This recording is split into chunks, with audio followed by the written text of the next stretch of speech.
Hello, people of the four corners of the internet, not three, not five, but four. I am standing outside my local Regal Theater here in beautiful Willoughby, Ohio. This is Larry coming at you live, sort of recording from my smartphone. And I just saw another movie. What did I just see today? Well, I just saw Ready Player One. I don't think I've ever seen a movie to date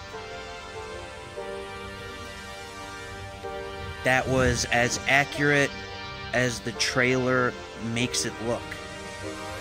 Because sometimes there's a trailer that you'll watch where they'll accidentally cut a scene, give you too much information or not give you enough.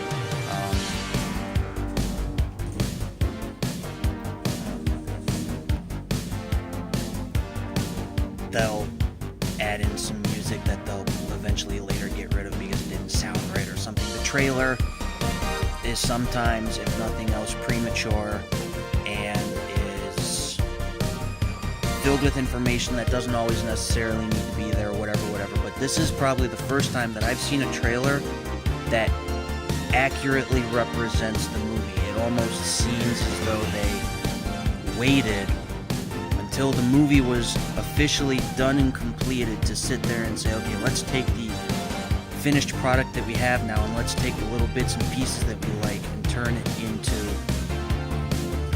a 2-second trailer or 5-minute trailer or whatever that we can slap on the internet. And this movie is nothing short of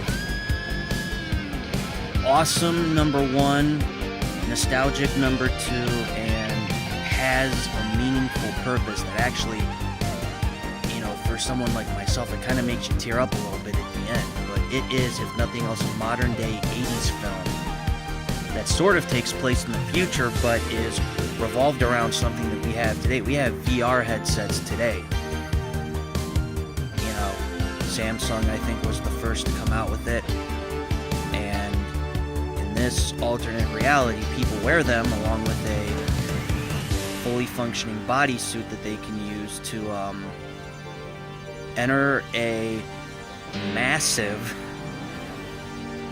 online virtual reality multi-playered, multi-world, multi-layered game basically known as the Oasis, where you can be anything, do anything.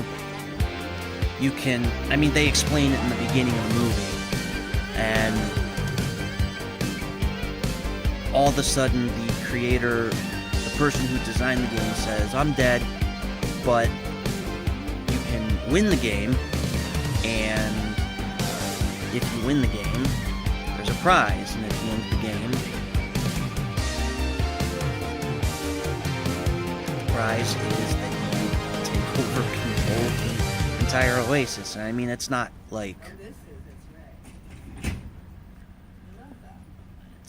The Sims.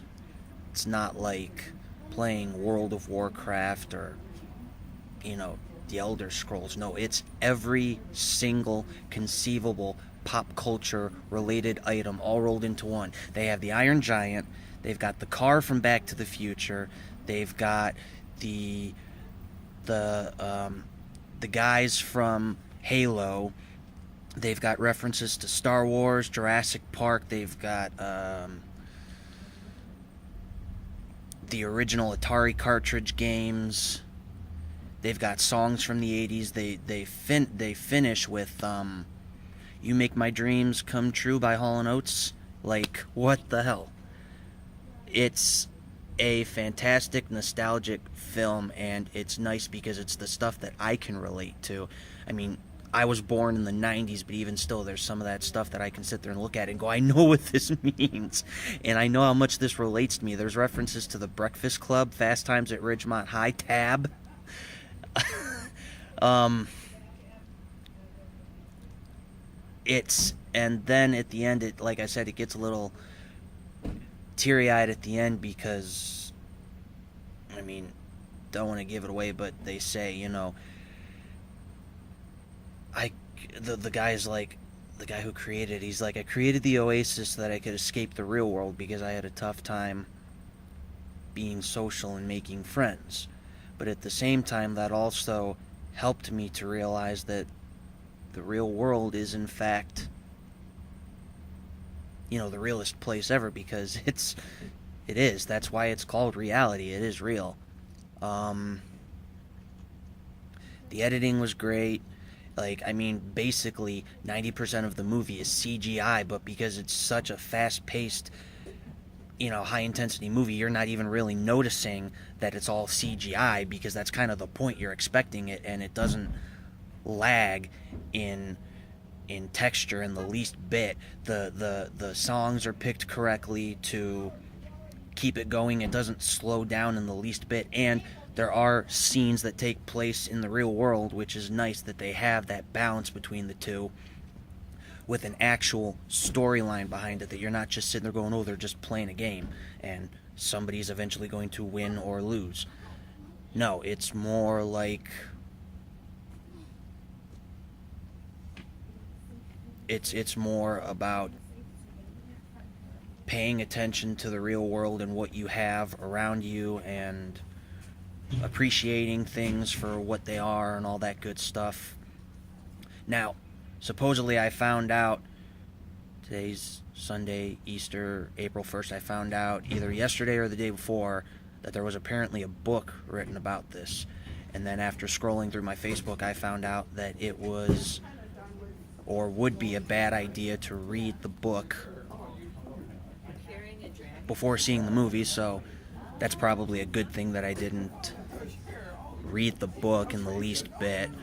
Although I'm not much of a book reader anymore anyways, but I give this a solid I mean, pretty much the fact that they make a reference to the car from Back to the Future, and I actually saw a poster in the background, I'm pretty sure, for Mayor Goldie Wilson, so that was kind of like a nice little nod to that movie, which is my favorite movie of all times, in case you guys didn't know. But God, this movie is just so unbelievably 80s for a modern day crowd. And there is some swearing, there is some slight nudity in here, and that's totally okay. They didn't need to make it kid friendly in the least bit. No, they made this for a slightly older adult audience in their 30s and 40s who can sit there and look at this and go, hey, I know what this is. And then little kids can watch that and go, I don't know for sure what that is, but I can look it up on the internet and find out what it is, and I can appreciate it the same as my parents did or do. It's sort of one of those things that bridges the gaps, but I give it a solid 5 out of 5. According to my one friend, don't read the book unless, of course, you already have, in which case, I guess it's not the least bit accurate, and it is just too damn good, man. Holy fuck, it is just too damn good. I mean, expensive, but that's just because movies anymore and theaters are expensive, but definitely worth it, guys. So, yeah, this is Larry again, coming at you from the Regal Theater, number 16, I guess, here in beautiful Willoughby, Ohio. Larry, I just saw the movie Ready Player One, and it was fantastic.